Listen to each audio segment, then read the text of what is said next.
नमस्कार, मैं हूं मृत्युंजय कुमार झा। शाम के 5:30 बज चुके हैं और अगले आधे घंटे तक आपके सवालों का सबसे बड़ा मंच तैयार है। अगर आपने कमोडिटी में ट्रेड किया है या फिर कोई नया ट्रेड करना चाहते हैं, जानना चाहते हैं, समझना चाहते हैं कि आपके लिए कहां पर कमाई के मौके बनेंगे, तो आप सवाल पूछिए।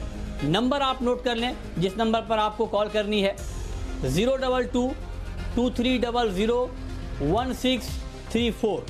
इसके अलावा आप 022-2300-1635 पर भी अपना सवाल पूछ सकते हैं।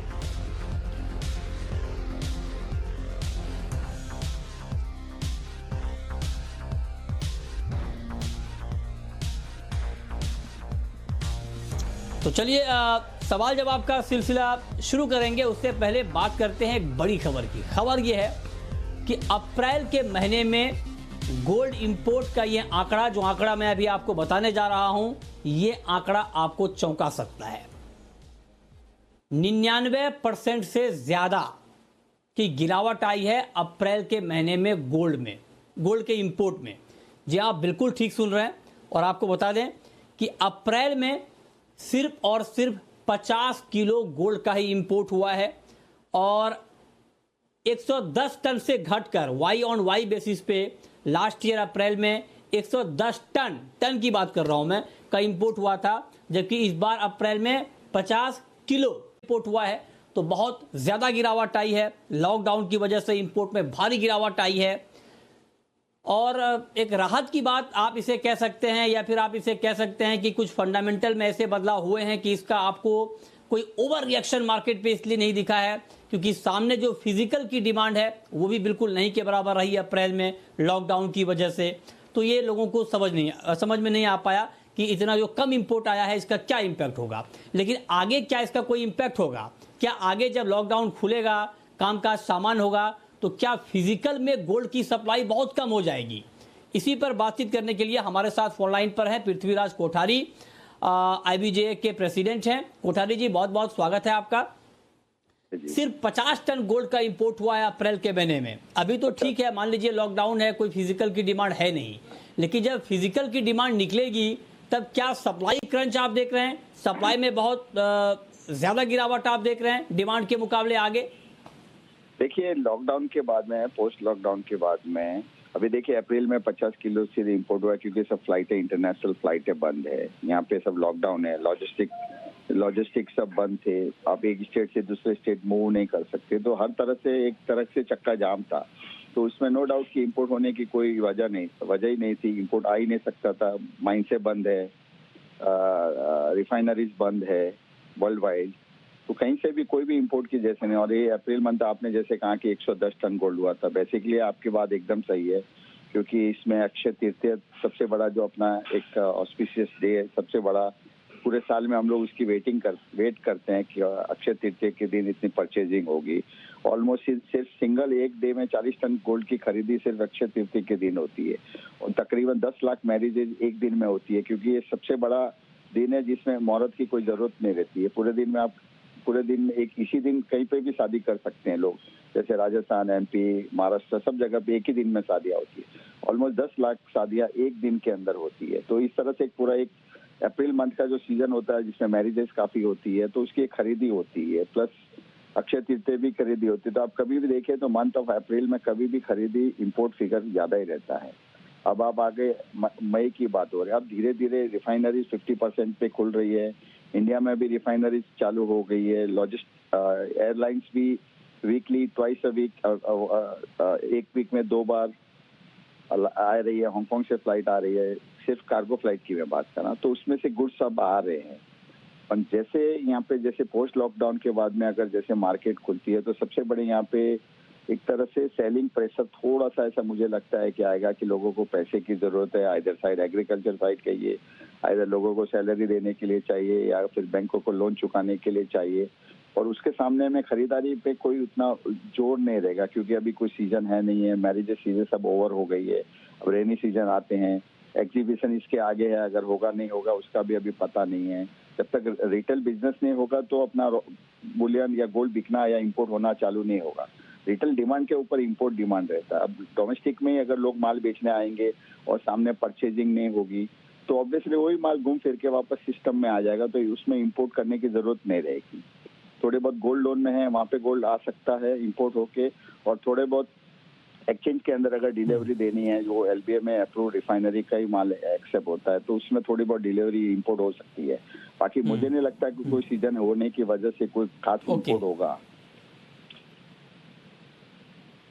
ओके, तो ये आपने बहुत ही अच्छे तरीके से ये समझाया कि जब कामकाज सामान्य भी होगा तब भी सप्लाई के फ्रंट पर इसलिए कोई बड़ी दिक्कत नहीं आएगी, क्योंकि लोग गोल्ड खरीदने कम निकलेंगे, क्योंकि लोगों की और भी ज़रूरतें हैं और किसी का बिजनेस ठप है, कामकाज रुका हुआ है, तो इस दौरान कोई गोल्ड की बड़ी बाइंग आएगी इसकी संभावना नहीं है। इसके बदले जो बात कोठारी जी ने कही कि उल्टे लोगों को अगर दिक्कत होगी बाकी चीज़ों में, ज़रूरी चीज़ों की आपूर्ति में, तो उसके लिए वो गोल्ड बेच भी सकते हैं। तो ऐसे में कोठारी जी मैं आपसे एक सवाल और जानना चाहता हूँ, तो ऐसे में क्या माना जाए, क्या गोल्ड के प्राइस भी अभी नहीं बढ़ेंगे आगे, प्राइस भी कंट्रोल में रहेंगे, इसी लेवल के आसपास रहेंगे, या प्राइस इसलिए बढ़ सकते हैं क्योंकि फिजिकल डिमांड भले ही ना हो लेकिन इन्वेस्टमेंट डिमांड गोल्ड में बनी हुई है और वो गोल्ड की कीमतों को ऊपर ले जाएगा? आपका अपना असेसमेंट क्या है?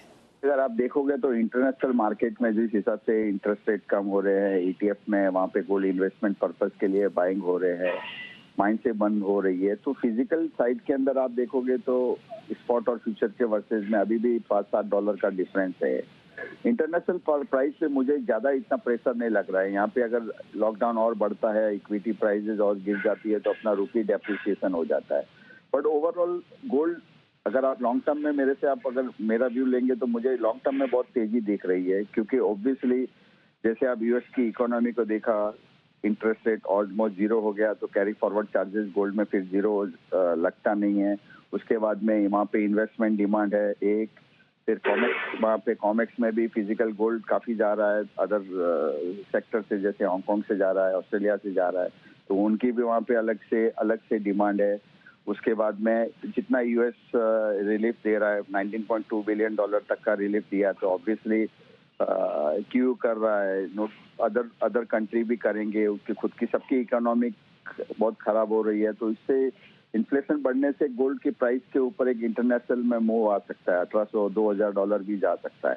और सामने इंडियन मार्केट में अगर इक्विटी मार्केट डाउन हो जाती है, जैसे इंटरनेशनल मार्केट को फॉलो करती है पूरी, और पूरा इंडियन में प्राइस बेस इंटरनेशनल मार्केट के ऊपर डिपेंड रहता है। अगर इंटरनेशनल अप है तो यहाँ पे अप होता है, अगर इंटरनेशनल डाउन है तो यहाँ डाउन होता है, और सामने रुपी डेप्रिशिएट होती है तो उसका भी इफेक्ट गोल्ड पे डबल आ जाता है। तो इस हिसाब से गोल्ड मुझे नहीं लगता है कि कोई खास ज्यादा नीचे आने की संभावना है, जब तक लॉकडाउन और सब स्थिति सामान्य नहीं हो जाती है, माइंस के प्रोडक्शन फिर से स्टार्ट हो जाते हैं और डिलीवरी इजी अवेलेबल हो जाती है, रिफाइनरी चालू हो जाती है, तब लगता है धीरे धीरे गोल्ड नीचे आ सकता है। बट ज्यादा से ज्यादा नीचे अगर आप देखोगे तो $1,500-1,600, और इंडियन अगर रुपी टर्म्स में आप देखोगे तो 40 से 42 हजार तक आ सकता है। ओके, चलिए, बहुत शुक्रिया आपका पृथ्वीराज कोठारी जी हमारे साथ जुड़ने के लिए और गोल्ड के बारे में डिटेल में बताने के लिए। और दूसरी तरफ ज्वेलरी एक्सपोर्ट करने वाली कंपनियों ने भी राज्य सरकारों से गुहार लगाई है कि एक्सपोर्ट की इजाज़त यहाँ पर दी जाए। कई सारे जो कंसाइनमेंट हैं वो फंसे हुए हैं, अधूरे कंसाइनमेंट हैं, तो उनकी मंजूरी यहाँ पर देने की मांग राज्य सरकारों से की गई है। आइए आपको सुनाते हैं क्या कह रही है ज्वेलरी एक्सपोर्ट कंपनियाँ। आज 50 दिन के ऊपर हो गए हैं लॉकडाउन को, और ये ह्यूमन ट्रेजेडी बहुत इकोनॉमिक लॉस भी करा रही है। स्पेशली हमारे इंडस्ट्री में एक जो बड़ा प्रॉब्लम हुआ है कि आज बीडीबी बंद है, सीप्स बंद है, हमारे एक्सपोर्ट के बहुत सारे ऑर्डर्स है चाइना, यूएस, यूरोप, दुबई से।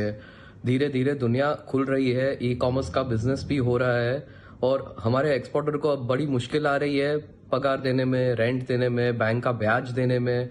और हम आशा करते हैं कि गवर्नमेंट हमको जल्द से जल्द पार्शियली भी ऑफिस खोलने का परमिशन दे देगी, तो हमारे जितने भी जो एक्सपोर्ट तैयार हुए वो एटलीस्ट हम कर पाए। हमारी बहुत रिक्वेस्ट है स्टेट गवर्नमेंट से कि हमारे ये जो धंधे का लॉस हो रहा है उसको मुद्दे रखकर वो हमसे जल्द से जल्द एक्सपोर्ट करने की परमिशन दे। Thank you. ठीक है, बहुत चलिए, तो ये यहाँ पर हम आपको बता रहे हैं कि क्या हो रहा है अभी बुलियन की इंडस्ट्री में। एक तो इंपोर्ट कम हुआ, दूसरी तरफ एक्सपोर्ट की छूट देने की मांग की जा रही है। चलिए आगे बढ़ते हैं। अब आपको बताते हैं कि आज के बाजार में आपको करना क्या है। शुरुआत कच्चे तेल से, क्योंकि कच्चे तेल की कीमतों में ज़ोरदार तेज़ी आ गई है। हमारे साथ राजीव कपूर हैं, ट्रस्ट लाइन के कमोडिटी हेड, और साथ ही सचिन गुप्ता हैं, चॉइस ब्रोकिंग के। आप दोनों का बहुत स्वागत है। राजीव जी, क्या किया जाए? गोल्ड में, क्रूड में अभी जो तेज़ी बनती हुई दिख रही है, क्या ये तेज़ी और बढ़ जाएगी? और क्या अभी भी अगर कोई बाइंग करना चाह रहा है तो उनको कर लेना चाहिए? अच्छे भाव पर क्रूड मिल रहा है, क्या लगता है आपको? मृत्युंजय जी, देखिए, दो तरह की स्ट्रैटेजीज क्रूड ऑयल में बनाई जा सकती हैं। इसमें तो कोई शक नहीं है कि बाजार ने एक बार बॉटम बनाया है और 1400 के ऊपर जो लगातार 2 या 3 दिन से ट्रेड कर रहा है, वो भी ये संकेत दे रहा है कि बाजार में अब जो है स्ट्रेंथ बनेगी। प्लस जो कुछ फंडामेंटल जो हमें कारण देखने को मिल रहे हैं कि जैसे लॉकडाउन की परिस्थिति जो है इंटरनेशनली भी धीरे धीरे ओपन अप हो रही है, तो उसके कारण भी थोड़ी ऑयल की मांग बढ़ेगी। तो ये सबको देखते हुए दो स्ट्रैटेजी बना सकते हैं। अभी देखिए, इंट्राडे में तो मुझे लगता है कि बाजार अभी भी यहाँ से 50-60 रुपये तो एक रैली दिखा सकता है, और हमारी राय में जो बाजार है वो खरीदारी का बनेगा अराउंड 1680। अगर बाजार करेक्ट होकर आ जाए तो वहाँ खरीदना चाहिए। 1620 का स्टॉप लॉस रखें, 1760 और 1800 तक के दो टारगेट अपने लिए सेट रखें। और दूसरा स्ट्रैटेजी, अगर पोजिशनल बेस पे किसी को लेना है तो यहाँ से करीबन मैं सलाह दूंगा करीबन 1.5 गिरावट का वेट करें, मतलब बाजार है वहाँ खरीदारी करें और 1350 का स्टॉप लॉस रखें, और फिर से वही 1800 और 1900 के टारगेट के लिए वेट करें। जो पैटर्न डेवलप हुआ है डेली चार्ट पे, उसमें डबल बॉटम काइंड ऑफ दिख रहा है, और जिसके रहते हुए 2000 तक के टारगेट भी क्रूड ऑयल आने वाले दिनों में छू सकता है। तो ओवरऑल रोज जो रुख है बाजार का क्रूड में, अभी मेरे को लगता है कि बाय साइड में चाहिए जब तक बाजार 1350 के नीचे क्लोजिंग नहीं देता। ओके, ठीक है, तो आपको आगे अभी कच्चे तेल में तेज़ी दिख रही है। सचिन, अब आप ये बताएं कि नेचुरल गैस का मार्केट आपको कैसा लग रहा है, क्योंकि यहाँ पर भी बड़ी तेज़ी का माहौल बना हुआ है। तो क्या नेचुरल गैस में भी अभी और तेज़ी आप देख रहे हैं, और क्या इस लेवल पे एनजी में भी बाइंग करना ठीक रहेगा? गुड इवनिंग मृत्युंजय जी। एग्जैक्टली लास्ट 2 से 3 ट्रेडिंग सेशन के अंदर एक लोअर लेवल से एक अच्छा अपसाइड मोमेंटम नेचुरल गैस के अंदर देखा गया। हालांकि कल के दिन में एक हर्डल था 151 152 के आसपास में जो मार्केट ब्रेक नहीं कर पा रहा था, बट आज वापस से एक 6% की तेजी के साथ में वो लेवल भी ब्रेक हो गया है। अभी एट प्रेजेंट अगर बात की जाए करंट लेवल पे, तो मुझे लग रहा है एक 161.2050 के एक हर्डल है। अगर मार्केट वो लेवल ब्रेक करता है तो 170 रुपीज तक के टारगेट अपसाइड में नेचुरल गैस के अंदर 1 से 2 ट्रेडिंग सेशन के अंदर देखने को मिल सकते हैं। तो डेफिनेटली इसमें बाय पोजीशन ही बनानी चाहिए, बट अबव 162 ही मैं इसको रिकमेंड करूंगा, बिकॉज वो लेवल अगर ब्रेक होता है तो एक वन साइड अपसाइड मोमेंटम जो है वो 1 से 2 ट्रेडिंग सेशन में देखने को मिल सकता है। ओके, चलिए अब शुरू करते हैं सवाल जवाब का सिलसिला। पहला सवाल है अशोक का, इंदौर से जुड़ रहे हैं हमारे साथ। पूछिए अशोक जी। सर, मैंने 160 पे एनी शॉर्ट की हुई है।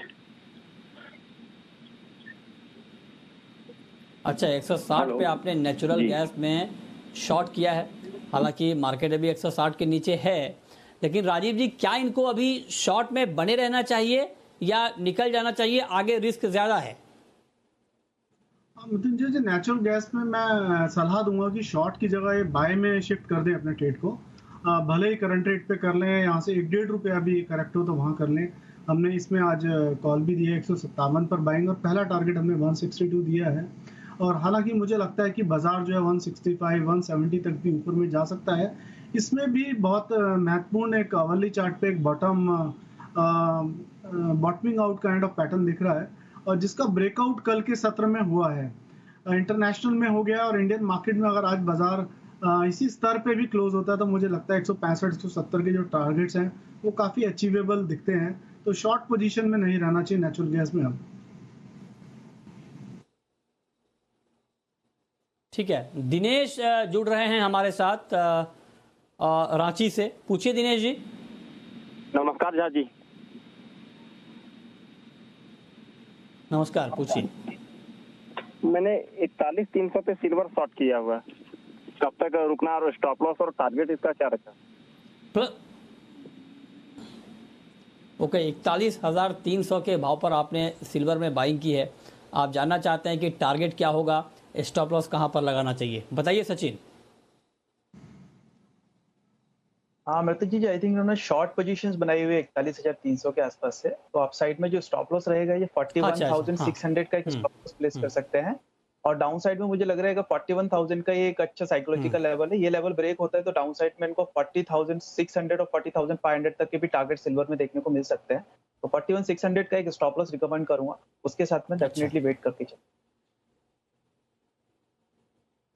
ठीक है, अगला सवाल है अशोक का भीलवाड़ा से। पूछिए अशोक जी। सर मैं जैसे पहले डिब्बा ट्रेडिंग में करता था तो उसमें मेरे क्या 40,000 भाव में मेरे सब काट दिया, अभी डिब्बा बंद कर रहे हैं, तो मेरे को एक नंबर में काम करना है, तो क्या करना चाहिए? अरे एक नंबर में ही काम करना ही चाहिए। हाँ तो एक नंबर में ही करना है। पैसा गलत कर रहे थे, डब्बा ट्रेडिंग अलाउड नहीं, इलीगल है। उसमें मैं क्या हुआ कि 40,000 है और वो कहीं से भी सही नहीं है। नहीं, वहाँ तो लॉस आप, क्योंकि वो तो गलत चीज़ है, इलीगल है, तो इलीगल तो आपको करना ही नहीं चाहिए। चलिए, लेकिन आप क्या सिल्वर में ट्रेड करना चाहते हैं? हाँ सर, सिल्वर मिनी करता हूँ मैं वैसे।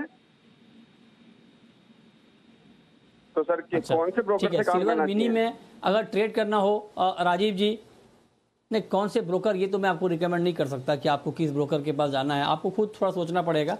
बहुत सारे ब्रोकर हैं, बड़े बड़े ब्रोकर हैं जिनका कामकाज चल रहा है, तो आपको जिनके ऊपर भरोसा हो, थोड़ा आप और अपने हिसाब से R&D कर लें, पता कर लें कौन सा अच्छा है, और उनके पास आप अकाउंट खुलवा के ट्रेड कर सकते हैं।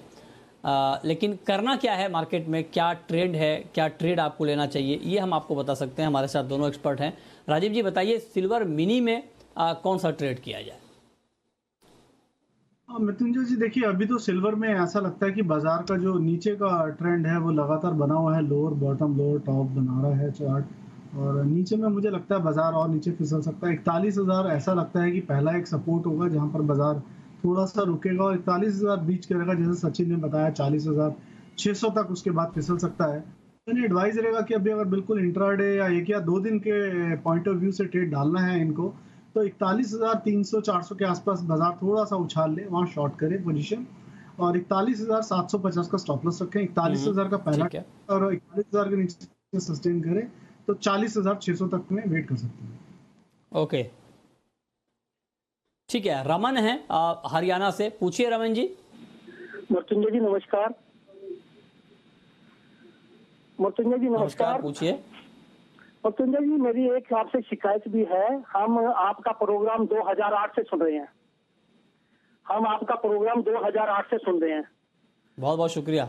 और आपको फॉलो करते हैं, आपके सारे एक्सपर्ट को हम फॉलो करते हैं। लेकिन बात यह है जी, लेकिन बात यह है कि देखो, जो आपका पड़ोसी चैनल है वो समय से पहले और भाग्य से अधिक देता है, तो इसलिए हम उस पर विश्वास नहीं करते। हम सिर्फ जी बिजनेस पे और मृत्युंजय पर विश्वास करते हैं। हमें आपसे शिकायत ये है कि बहुत शुक्रिया, अगर किसी कारण हम लेट हो गए, 5:30 से हम आगे पीछे हो गया, तो हम जो प्रोग्राम है वो मोबाइल पे सुन लेते थे। लेकिन अब क्या किया, जब हम ऐप लगाते हैं तो वो कहते हैं you can live only telecast, you can see only. तो हमें आपसे ये शिकायत है, ये हमारी शिकायत दूर करो। अच्छा। ताकि हमें कोई जरूरी काम हो तो हम बाद में अगर प्रोग्राम टीवी पे ना देख सकें तो हम मोबाइल पे सुन लिया करें।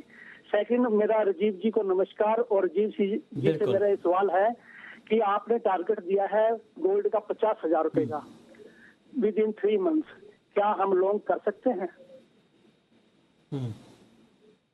चलिए, बड़ा अच्छा सवाल। और जहाँ तक आपका पहला सवाल है, तो बिल्कुल हमारी ये हमेशा कोशिश रहती है कि हम आप तक हर चीज़ें पहुँचाएं, चाहे वो टीवी के माध्यम से हो, चाहे वो सोशल मीडिया के माध्यम से हो।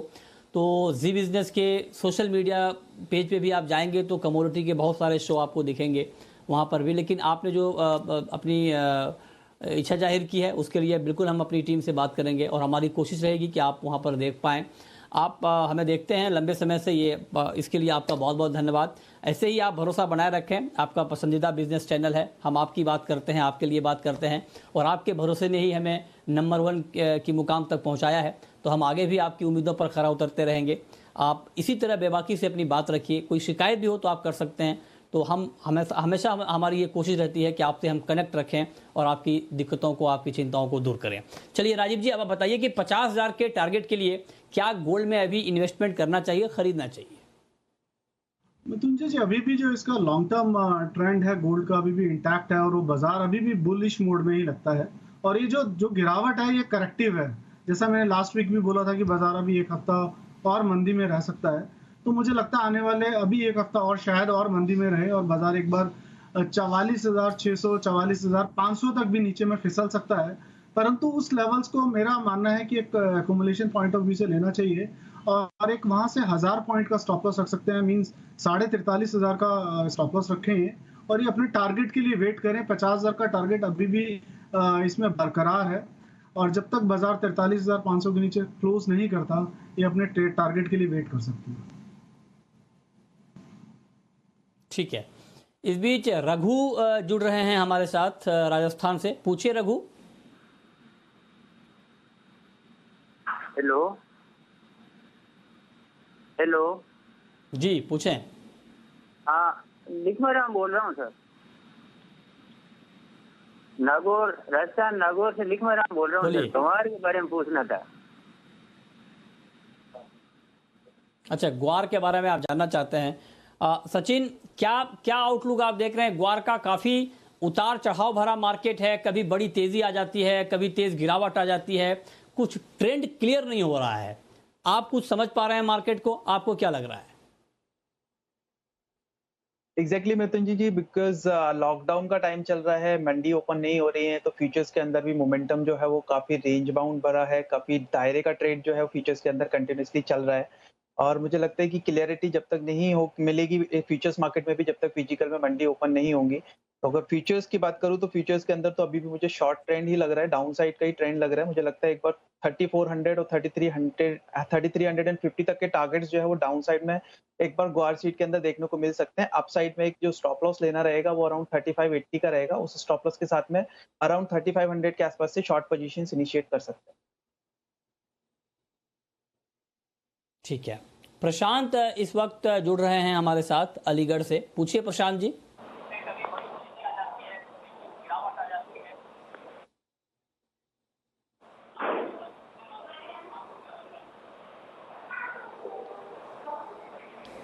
प्रशांत, आपको आवाज आ रही है? आ रही है। हेलो, टीवी का वॉल्यूम कम करिए, फिर सवाल पूछिए प्लीज। हेलो, लगता है उन तक हमारी आवाज। जी पूछें। मेरा नेचुरल गैस 140 से माइनस है 2 लॉट। 140 पे नेचुरल गैस माइनस है आपका। बताइए, रेट 160 तक पहुंच चुका है, आप निकले नहीं हैं, इसका मतलब है कि आपने स्टॉप लॉस नहीं लगाया था, नुकसान आपका बढ़ गया। राजीव जी, क्या उपाय है अब नुकसान कम करने का? मृत्युंजय जी, हमने जिस तरह से एडवाइस किया 157 पर आए तो अपना शॉर्ट पोजीशन को काट सकते हैं और 154 के नीचे का स्टॉप लॉस मेंटेन करें। पहला टारगेट हमारा 162 रहेगा और 162 का इंतजार करें और 62 के ऊपर सस्टेन करें तो 165 और 170। अगर इस ट्रेड में 170 तक ये ट्रेड जाता है तो इनका नुकसान आई थिंक काफी कम हो जाएगा, 6 या 7 रुपए का मात्र रह जाएगा। तो ये स्ट्रैटेजी अडॉप्ट कर सकते हैं।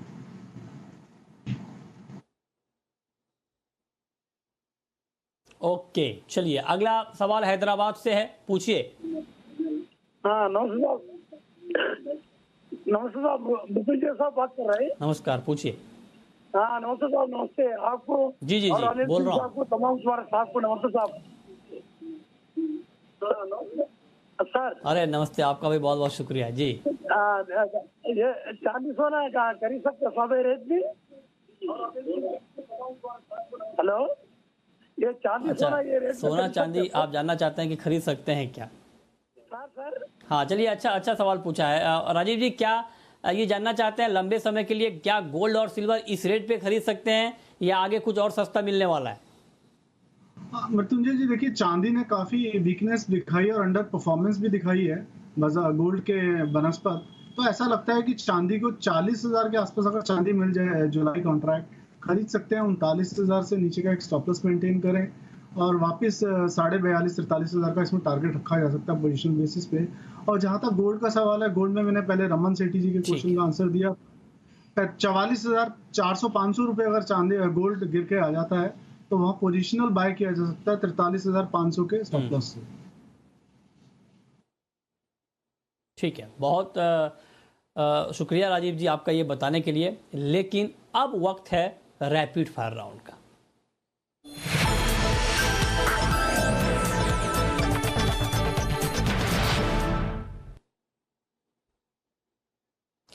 राजीव जी आपकी पहली rapid fire call. Natural gas buy करें 157 रुपए पर, 154 का स्टॉप लॉस रखें, 162 165 के टारगेट के लिए। आपकी कॉल सचिन। प्रत्यंजय जी, मेरा भी रैपिड फायर आज नेचुरल गैस में ही है, बट बाइंग लेवल जो है वो 162 अबव रहेगा, उसके ऊपर बाय पोजीशंस बना सकते हैं। 157 का स्टॉप लॉस रखना होगा और अपसाइड में 170 का टारगेट। ओके, आपकी आखिरी कॉल राजीव जी। मृत्युंजय जी, गोल्ड में बिकवाली की एडवाइस होगी इंट्राडे बेसिस पर 45,580 के लेवल पर इसमें बेच के चले। 45,720 का स्टॉप लॉस रखे, 45,400 का टारगेट। चलिए, बहुत शुक्रिया राजीव जी आपका और सचिन जी आपका हमारे साथ जुड़ने के लिए, बताने के लिए कमोडिटी में कहां पर कमाई के मौके बनेंगे।